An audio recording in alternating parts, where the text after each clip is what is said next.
Good morning, good afternoon, and good evening. Thank you all for taking the time to join us today. Before we get started, I want to cover a few logistical details. We have muted all lines to ensure a pleasant experience for all that joined us today. This webinar is designed to be highly interactive, and we will ensure ample time for you to ask questions of our experts after their presentations. You can either submit your questions in the Q&A panel on the right of your screen or tweet a question to mobile or brands using the hashtag ME_adblock.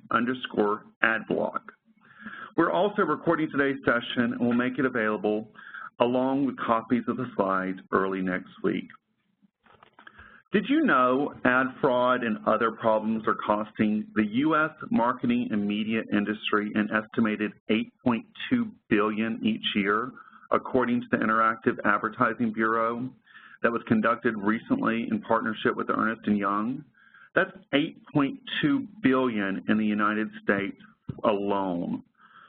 The advent of ad blocking that emerged in 2015 has created panic amongst mobile marketers. Hard-fought-for budgets have been allocated to digital campaigns that customers may now never see. And this has the mobile marketing and advertising world scrambling to figure out how to capitalize on the power of mobile to reach constantly connected customers. For the longest time, ad blocking was relatively small, but has recently emerged as an increasingly mainstream phenomenon. So today, with the help of our guest speakers, we're going to look at what ad blocking means for you and the different approaches you may need to take to reach your customers. And we're going to share some use cases and types of campaigns we've been running with our customers to help them reach their customers on their mobile devices. We're also going to explore how you can increase the relevancy of your mobile marketing campaigns to reach customers with the right content at the right time, and what you can do right now to enhance your digital strategies and transform the customer experience through the delivery of cross-channel mobile campaigns. So without further ado, it's always a delight to introduce and hand over to our guest speakers.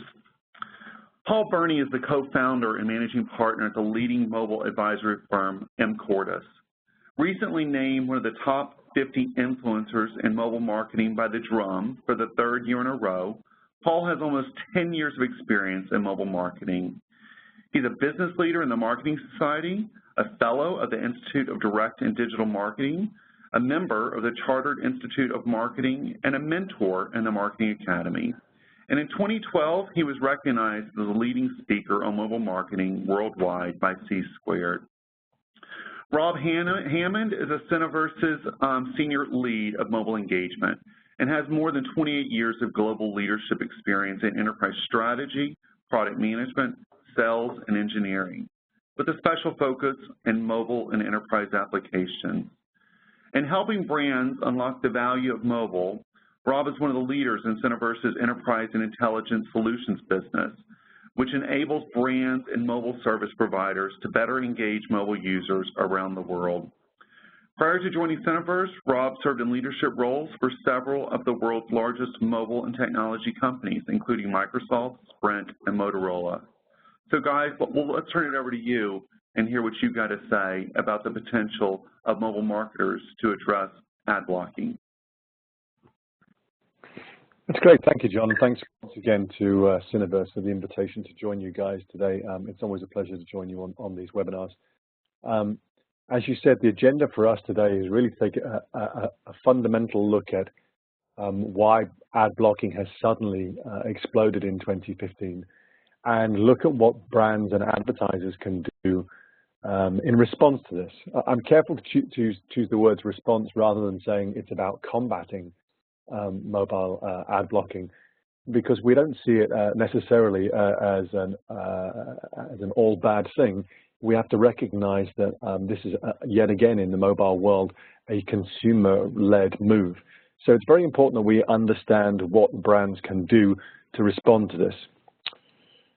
Let's look first of all at the scale of what the problem is, and it won't have escaped any of your attentions, anybody who's listening in on this webinar today, that 2015 really was the year that ad blocking exploded and really came to the consciousness of everybody else. John, as you rightly say, it's existed for quite some time, but last year was the first time that it suddenly became front page news. And we've included a range of stats here, but you can't open up a single website these days or a magazine without seeing a story about the rise of ad blocking.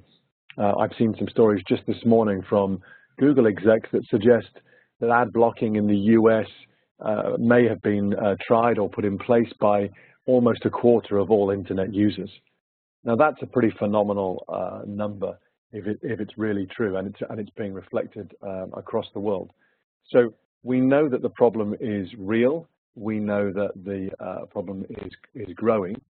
And we know that brands, as you rightly said, John, are scrambling to see what they do in response to this, as well as publishers and advertising networks.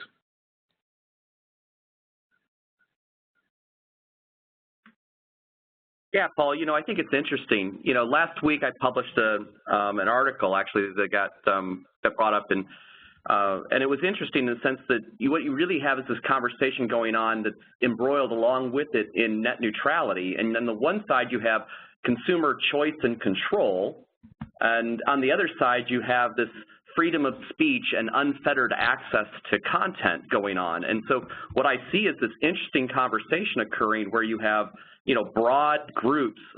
Even Google last week published an announcement that they had blocked 780 million ads in 2015. Amongst the fakes, the pharmaceuticals, and phishing, they included creating a better experience. Saying that sometimes even ads that offer helpful and relevant information behave in ways that can be really annoying. And I think the key from our conversation, and I'm thrilled to have this discussion, is how do we use this experience to bring consumers and to deliver information that consumers seek and seek out from us as marketers. So great conversation, and it's clearly something that's got a lot of traction and interest right now. Yeah, I think we do need to get the scale of the problem into some perspective, though, for mobile. So while we know that mobile is becoming increasingly the leading platform for people to browse the internet, we're at 38% and continually rising. There's an estimate that says only less than 2% of all the ad blocking occurs on mobile devices. Now, that's a consequence of a couple of things. First of all, we know that depending upon where you are in the world, some 85% maybe of all activity on smartphones actually takes place within apps, not within a browser-based environment. But also, we know that it's only been a recent move where the App Store owners allowed the ad-blocking apps to be downloaded. So, the push certainly in Apple's cases, they only allowed it within the last 6 months. And so, there's a growing awareness amongst consumers about their ability to do this, but the problem isn't as big on mobile as it is on desktop. Yeah, but are you saying, Paul, that then it's nothing that we need to worry about? No, I'm not saying so. I don't think I'm saying that. What I'm saying is, right now, brands have an opportunity to react to this and do something about it before it becomes a really big problem. If you think that mobile accounts for and will account for within the next couple of years half of web browsing, then if we saw equal numbers on mobile devices, if we saw on desktop devices of 25% and more of users installing this, that's certainly going to be an issue for them. I think the second thing here, Rob, is that right now mobile activity on smartphones is predominantly led by apps, yes, but as we move towards more and more app-like experiences through HTML5 sites being built so that they'll feel like they're an app, but they're actually a browser-based experience, that problem of ad blocking is going to become much more predominant. Yeah, that makes a lot of sense, Paul. I was just watching something this week from the, from IAB and the opening keynote from Rothenberg, and he talked about the introduction of some new standards even around lean for light encrypted ad choices and non-invasive. So I think whether we're talking about, new standards, network-based ad blocking from the carriers like Digitizing in the Caribbean, or consumer-driven things in the app stores, or even, in the distribution of the ad networks, this is something we're all going to be grappling with, and 2016 is a great year to prepare.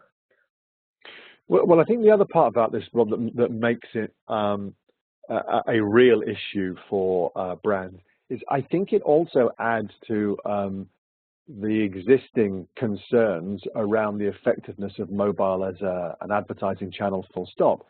There are concerns about whether mobile ads are being seen by real people, or are they being seen by just bots only? You know, you're right to kind of highlight the fact that the IAB is looking at creating standards, as are other organizations. But there are legitimate concerns amongst advertisers about the amount of fraud on mobile, as John highlighted right at the start of the webinar. And this concern that a lot of advertising on mobile devices is being seen by bots and not by real people is a real one. So to a certain extent, we might say that, you know, ad blocking is contributing to this concern about the effectiveness of the medium as a whole. I do want to take a step back though before we kind of dive into this, and rather than talk about the technology, talk about the users. Let's ask the fundamental question: why are people even installing ad blockers in the first place? I think what you might argue is that there are 4 basic concerns that consumers have that lead them to want to install an ad blocker. They have concerns about their own data privacy and about the cost of the data they're using on their mobile devices. We have less and less tolerance for consumers these days for irrelevant advertising, and for those who are heightened sense of interest in the way in which mobile performs, there are concerns about performance of websites that have too much advertising within them. So I think it's worthwhile, Rob, just kind of looking at each of those 4 in turn. You know, starting with talking about data privacy. The call for us to do this webinar actually came out of one that we did together last year, and a lot of the people who were on that webinar were asking questions, or asking us to back up the comment that we made about ad blocking being a symptom of the way consumers feel. I think you could argue that consumers actually, excuse me, don't like being retargeted. You know, data privacy is a real and growing issue. You know, the European Union last year issued whole sets of new regulations around data protection for consumers. I think there's a heightened sense of awareness of data protection in the US only. You know, every time I come to the US, I can see stories about data breaches and how people are concerned about their data being accessed and being used. So consumers have become much more aware that brands and sites are tracking their behavior and looking at what they're doing online and using that data to retarget them. And there's a real fine balancing act here for brands to strike and publishers to strike with them. You know, you might say it's a balance between being creepy and clever. It's a balance between using the data for consumers in a meaningful way that helps them, you know, improve their experience of the web or improve their experience with a brand, or retargeting them and following them in ways in which they find uncomfortable. We don't like being followed all over the web, and ad blocking clearly stops this type of retargeting, although of course it doesn't make you anonymous on the web. The second thing, and I think maybe this is the biggest concern for a lot of consumers, is that once they discover that they are perhaps inadvertently paying for downloading the advertising that appears in websites, that encourages them to think of putting ad blockers in place. There's been some evidence, albeit that it comes from the ad blocking companies, that up to 40% of people's data allowance is taken up by downloading advertising. And of course, the more as advertisers we move towards rich media solutions and using mobile video in particular, the higher the cost of that may be. And I think consumers would take a pretty dim view of the fact that they're paying for the advertising that brands are pushing towards them. Yeah, it's actually kind of ironic, isn't it, Paul? You got free ad-supported content that users are paying for and data charges. It's kind of no wonder that they're a little irritated, huh? Yeah, it is.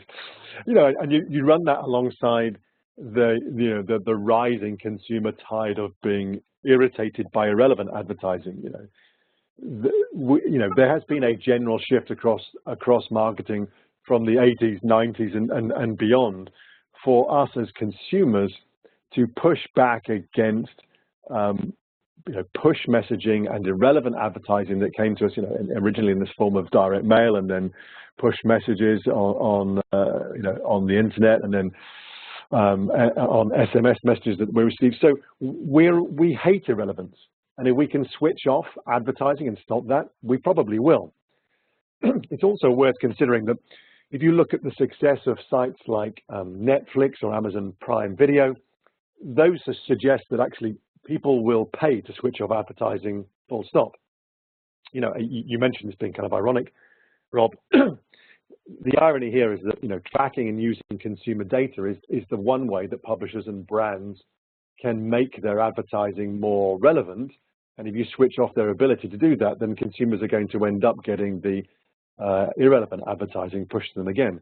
And we ought to bear in mind here that many would argue that mobile is the ultimate personal media channel, and therefore we are very clear about wanting all communication with us through the mobile channel to be highly relevant and highly personalized. So we know that relevance is absolutely critical to success in mobile.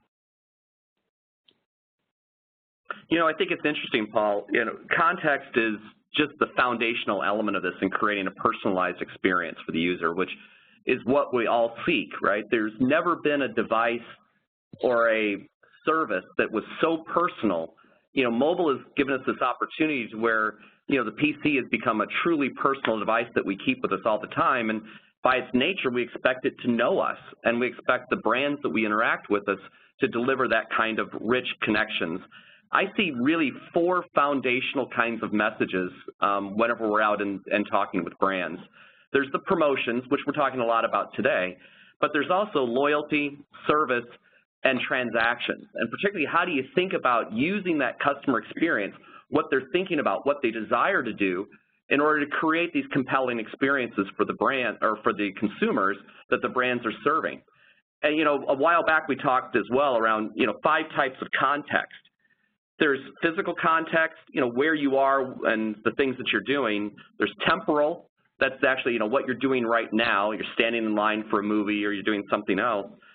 Personal in the sense of who your relationships and your identity is and how you identify yourself. Psychological in the sense of I want to be this. I aspire to be something. It's how I see myself in the future. And then finally, historical. So often we focus in on just what you may have purchased from us in the past, and then perhaps maybe a promotional element, hopefully maybe with some contextual elements around where you are. But it's so much broader than that. And given the fact that we have this data and this information and these desired experiences, they have to be personal, or as you said, consumers are going to punish an irrelevant brand. Yeah, you're absolutely right. Because if you think about it, attention is a finite resource. We know that people these days are both time poor and focus poor. So that means that you've got to add context in order to get your communications right. This is the biggest challenge of ad blocking. It can mean that advertisers are starved of the very data that they would use to make their advertising more relevant and to take into consideration the context. That's the data that we're looking to collect is the stuff that makes advertising more effective, more efficient, and more acceptable to consumers. I think the last point here we want to consider is, why would consumers download ad blocking apps? Is that the performance of sites can be greatly affected by the amount of and the type of advertising that is on them.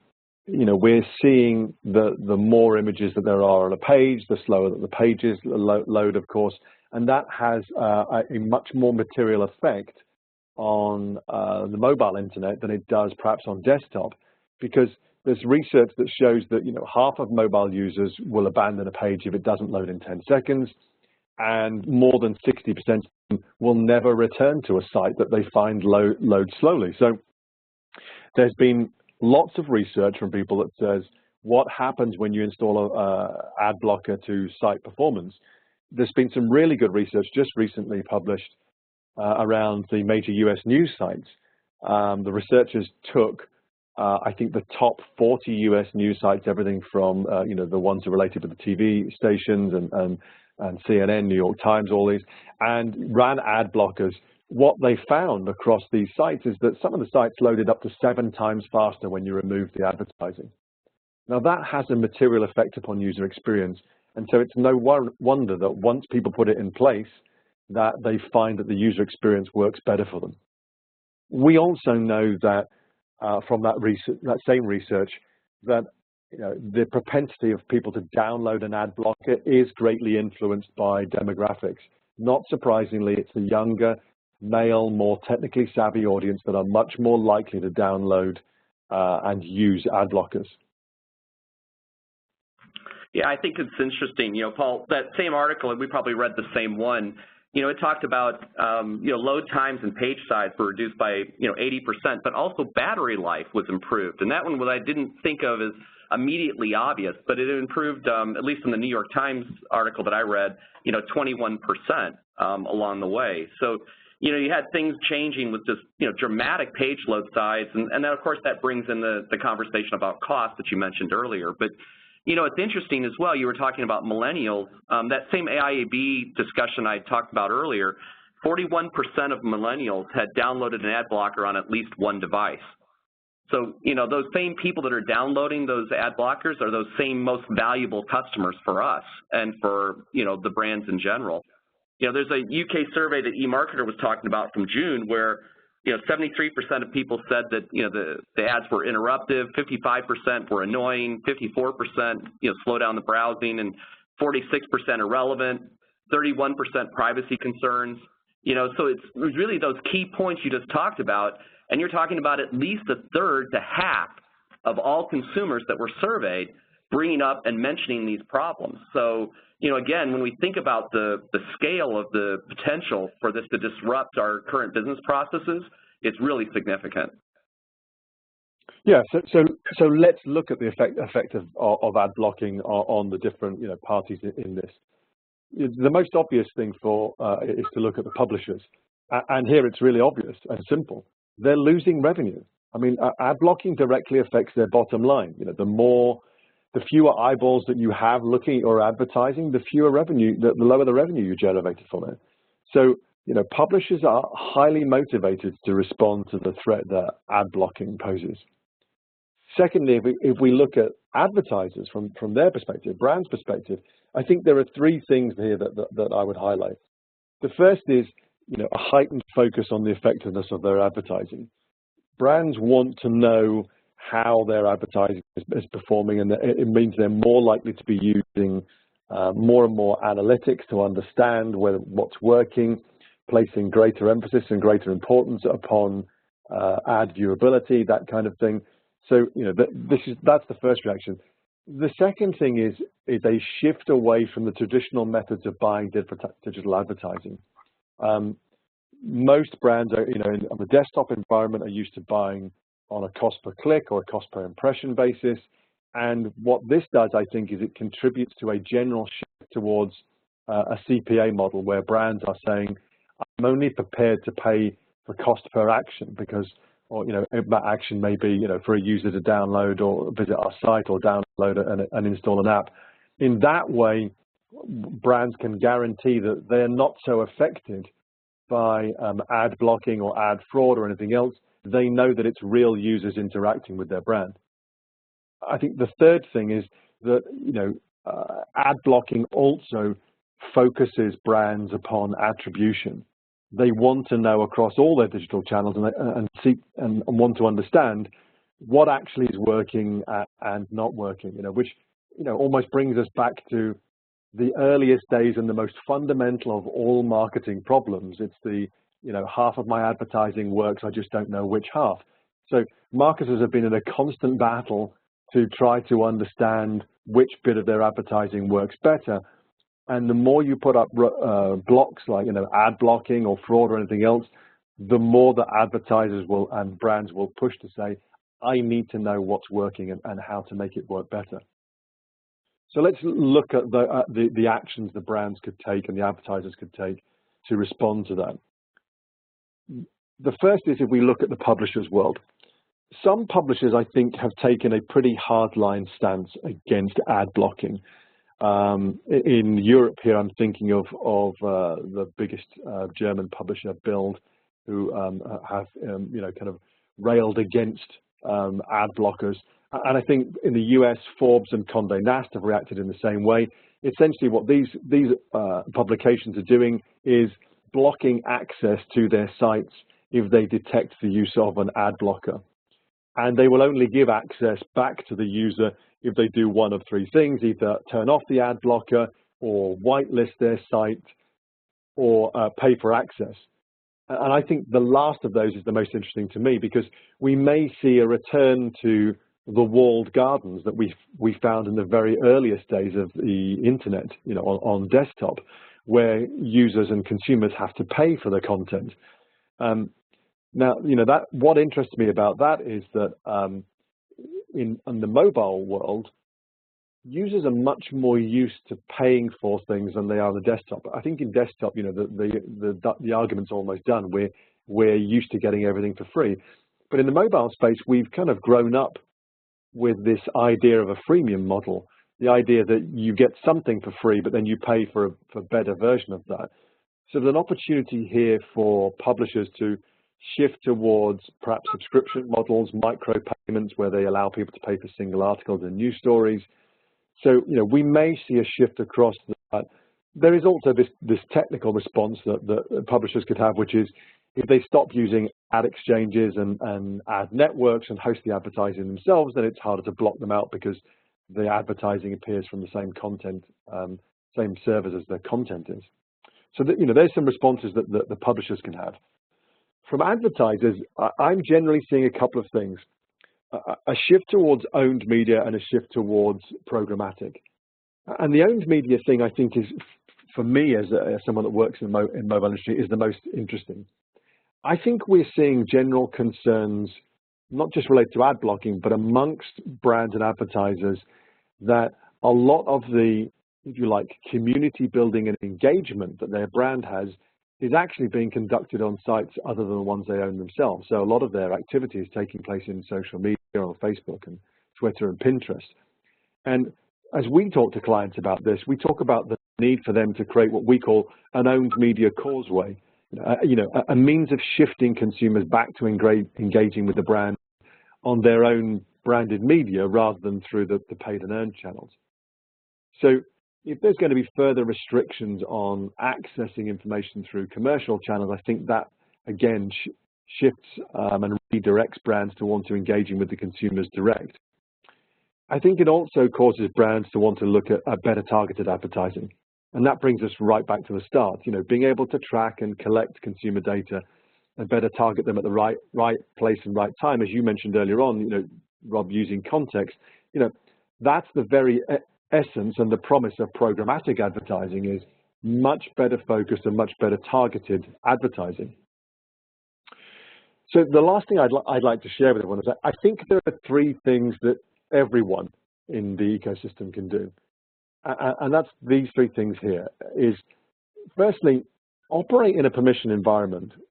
Ask consumers to opt in to receive your messages and to engage in conversation and dialogue with you. Get their permission and make it clear that there is a value exchange taking place in return for them sharing their data. The second thing is, you rightly pointed out, Rob, is use the data to target the right audience, but make sure you're using the data to create relevance. The days of our advertising just being about reach and frequency, those days are over. We are much more now talking about highly targeted and highly relevant advertising. And the third thing is around communication. And it's not, this is not a technical solution. What we're saying here is there's a communication battle to win with consumers. Publishers and advertisers need to, if you like, restate the case for the advertising models they use to get consumers to opt back in. We need to take the time to explain over again that free content, in inverted commas, is paid for through the support and the dollars of advertisers. Yeah, that's so well said. Paul, I think you've nailed it at the crux or at the core of this, and that ad blocking is a symptom. It's not that we're going to be able to prevent it or get around it or compete with it. It's a reality, and whether it's industry's new standards, it's in the network from carriers, it's part of net neutrality in a broad conversation, it's consumer-driven because of performance or cost considerations, or it's the ad distribution networks themselves, protecting consumers. It's here and it's real, and how do we, kind of move around that is, I think you've just got to simply think about this as a different game. There was a great conversation or a great comment that one of the senior VPs at IAB made, and his comment was that we messed up. We lost track of the user experience. And I think anytime we try to barricade or we try to put things in the way of how we're going to progress to the, how we're going to be interacting with people, we create barriers and we create problems in the customer experience. Every time we cause the user to make a decision about something, we're going to lose half of the market, half the addressable opportunity, and that means we lose half of the potential for us to be able to create value. We really need to find these solutions that are part of what they were already planning to do, that contextual relevance around personalized experiences. And we think about being flexible, autonomous, delivering cross-channel to where we reach the customer where they want to be, and we integrate inside of that user experience. So I talked earlier about 4 basic kinds of user messages or user experiences. Promotional, transactional, or utility messages, service, and loyalty. I'm going to talk about 3 of them here in this next set of conversation, particularly about how we make our advertising more fun, how we look at the loyalty program, and then, how do you improve customers' engagement. So in this first experience, what we're showing is, a game. The more interactive something is, the greater the engagement is and the potential that we have to keep customers connected with us, surprise them and have them enjoy that interaction. In this particular example, it's one of the things that we do within our mobile marketing platform is here on the right, we kind of show this kind of encompassing experience where the line of business or the marketers themselves have the flexibility to go in and create these experiences without having to involve IT or creating some large, project that has to be judged and improved. Certainly you'd work with your agency and get the right kind of content that you're looking for, but you put up the base page, you can scratch off or rub off that page and then explore some other underlying message. Could take you to a website with some kind of an embedded link to rich media, videos, or other content you may already have on the web. Hopefully you've got some kind of a responsive design already on your website, and you're able to bring these kinds of rich experiences to users. 87% of retailers plan to do some kind of gamification in their experiences, and mobile provides that opportunity for us to be able to deliver that rich content in a very personalized way. So the next one I'm going to talk about is digitizing your loyalty program.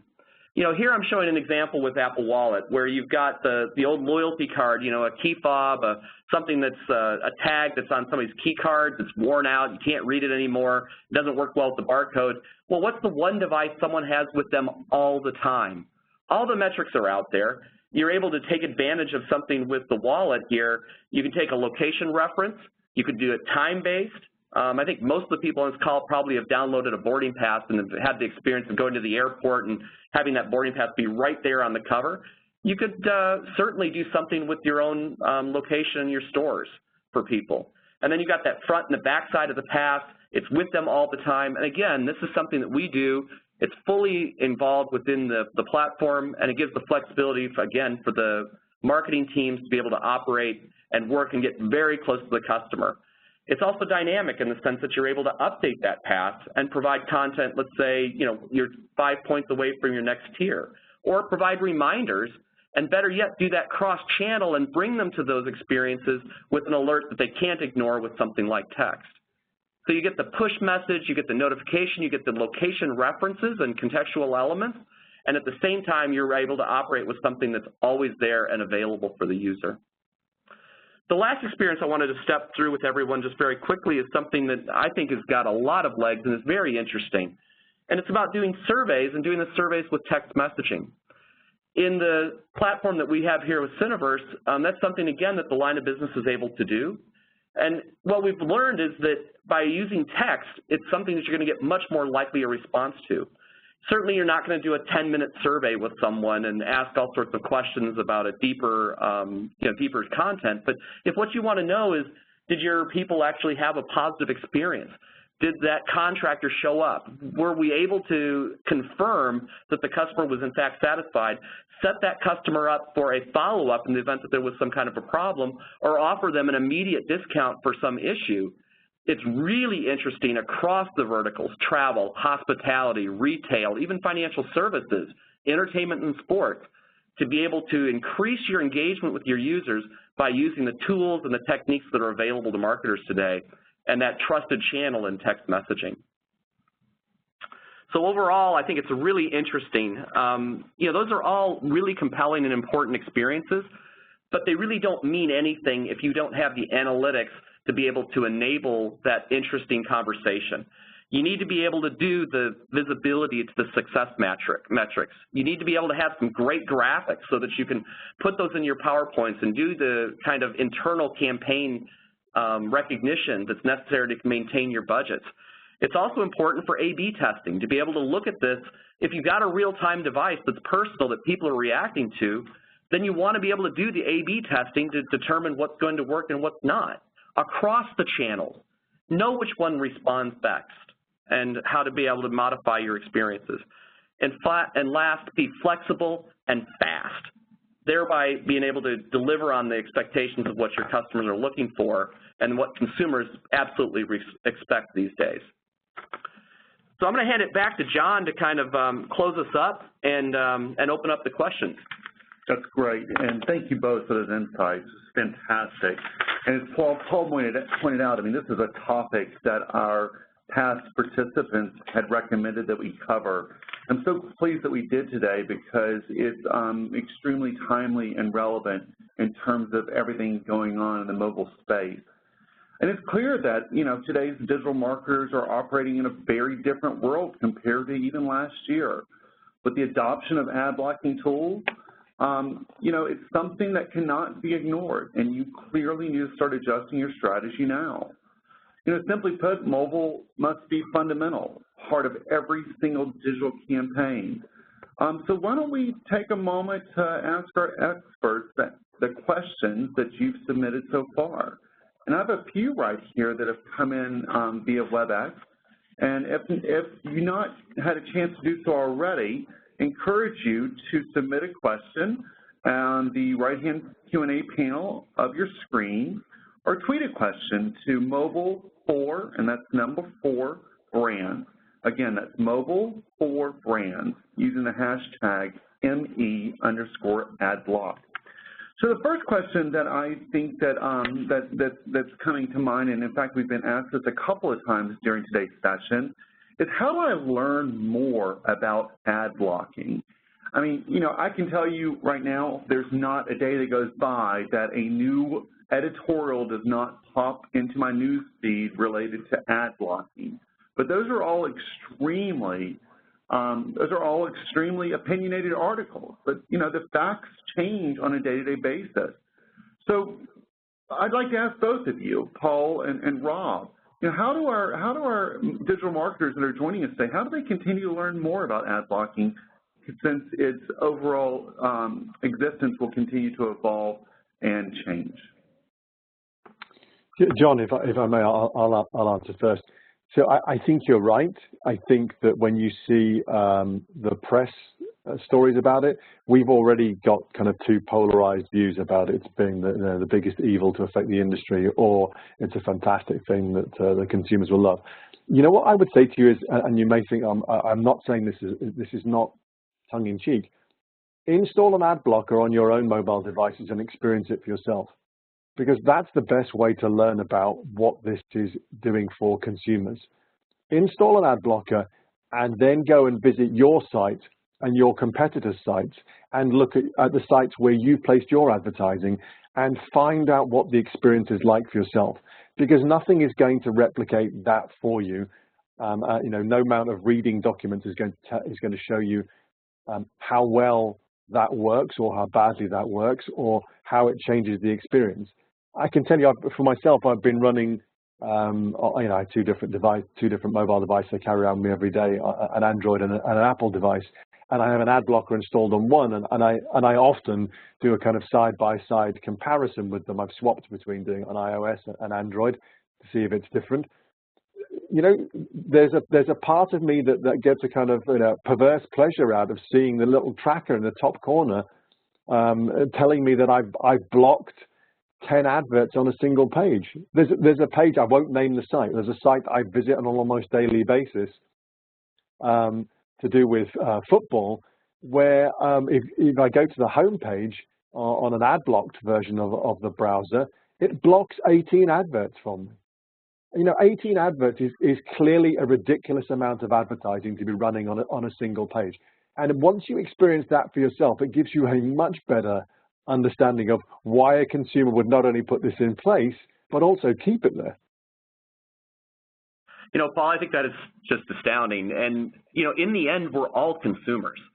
And we forget that sometimes as marketers and as, you know, thinking about our customers and thinking about segmentation in large groups, but there's nothing like the fingers on a keyboard or the fingers on a screen to really drive home the experiences. The other thing I guess I would bring in is, you know, join the conversation. We don't need to be victims of this. We absolutely are in control of our destiny, but it is about how we experience and how we think about what's happening. And look broadly, this is about net neutrality. This is about the big conversations that are happening about, you know, tiered and premium services. It's not just an advertising conversation that's taking place here. There's a lot in the network side of the world. You're going to have to read broadly to be able to kind of get a sense of the broader sense of the breadth of the discussion. And, you know, I'd love to have the conversation. Tweet me, catch me up on, you know, or give us a ring. I think this is a rich conversation and a great strategic discussion around how do we evolve the marketing plan. That's great. And, you know, just on that notion, I mean, someone also asked a fantastic question that's extremely aligned with the opening statement of today, and that is ad fraud and other problems are costing, in the U.S. alone, marketing and media industry an estimated $8.2 billion annually. And our next question is related to how will ad blockers reduce the value for publishers? So, Paul, from your perspective, how will ad blockers reduce the value for publishers, and how can they address it moving forward? Well, it clearly makes it harder for them to sell their inventory. You know, particularly if they sell everything through an ad network, and then that's, you know, relatively easy to block. I mean, I'm not a technology guy, but I understand how ad blocking works. So, I think it forces publishers to take a new look at the mobile environment and how best to serve their users within that. And there's not going to be a silver bullet here, John, that I can just say, yeah, they just need to turn on X or install Y. They need to take a fundamental review of how users engage with their site and how how advertisers can be part of that engagement and part of that conversation. So there is no simple, you know, one-size-fits-all answer to this. I think it's going to be a combination of reviewing the site, reviewing how it works, reconsidering the amount of advertising, the type of advertising, the format of the advertising, and then also thinking about the use of using subscription models. I've just seen something really interesting launched this week in the US, the first kind of aggregation platform that allows consumers to view individual articles and pay across those. So if you like iTunes for journalism, now that I think is a really interesting next step in this space. Yeah, it's a great point. That takes us to that kind of conversation about platforms and the HTML5 world you described earlier, Paul, right? Yeah. You start thinking about what happens outside of the app, and now it's a complete experience for how we're working with consumers. Well, on that topic, Rob, you know, while the question around the impact of value for publishers was asked, similarly, someone has also wants to know, you know, do you have a view on the impact on ROI with mobile campaigns overall? Yeah, I think this is one where every business case that I always work on, we always start with the tangible hard costs, right? Then you move to revenue, then you move to the softer things like churn or revisits or things like that that are harder to prove. I read a really interesting comment. I think it was from the IAB. Again, they made a comment to something to the effect of, in an effort to scrape dimes together, we've lost dollars in consumer loyalty. And so as you think about what happens in the ad blocking space, I thought it was a good one, right? We got so focused on frequency and breadth and responses, we lost track of the experience and that next visit. And it's really hard to put a dollar value on that next visit. I think you've got to do some isolated A/B testing. You've got to be able to say, hey, this is what I'm seeing in experiences. I did a campaign the other day. It was a text campaign. And the brand did a rather generic message that wasn't well targeted, and then they followed up with a much more targeted, tangible benefit ad. And what we ended up with was dramatically different opt-outs, dramatically different shopping cart sizes, because it was relevant and it was specific. You don't get that data without the A/B test and without having a platform and a partner that's able to run those things and help you through that process. And, that would be kind of my advertisement, out of this thing as we get through the end here is, mobile is so special and it's so personal. Our opportunity here to deliver on some amazing, personalized, contextually relevant experiences has just never been greater. And I'm really looking forward to the opportunity to engage everyone. That's great. That's great. Well, we continue to see some questions, and we want to be mindful of everyone's time and give you the opportunity to continue the conversation online and/or follow us on Twitter. Again, that's Mobile for Brands. Or feel free to like us on LinkedIn. We have an Enterprise Intelligence Solutions LinkedIn showcase page, and we'd be happy to continue the conversation. We want to thank everyone for your time today. We hope you found the discussion beneficial, and we provided you with some ideas on where you need to be prioritizing your budget as well as your approach in this new landscape where ad blocking tools are only going to increase in adoption. As mentioned earlier, we've been recording this session, and we've been sending out a follow-up early next week with a copy of the slides, as well as a link to download our newest ebook that provides more insight into the types of cross-channel mobile campaigns you can add to your marketing strategy to enhance engagement with your customers. If you have any further questions on what was discussed today, or would just like to further talk with one of our mobile experts, feel free to email us at info@syniverse.com, and we'll get something set up for you right away. Again, please continue the conversation on Twitter at Mobile for Brands, and like us on LinkedIn, our Enterprise and Intelligence Solutions showcase page. Thank you again for spending your valuable time with us, and have a great rest of your day.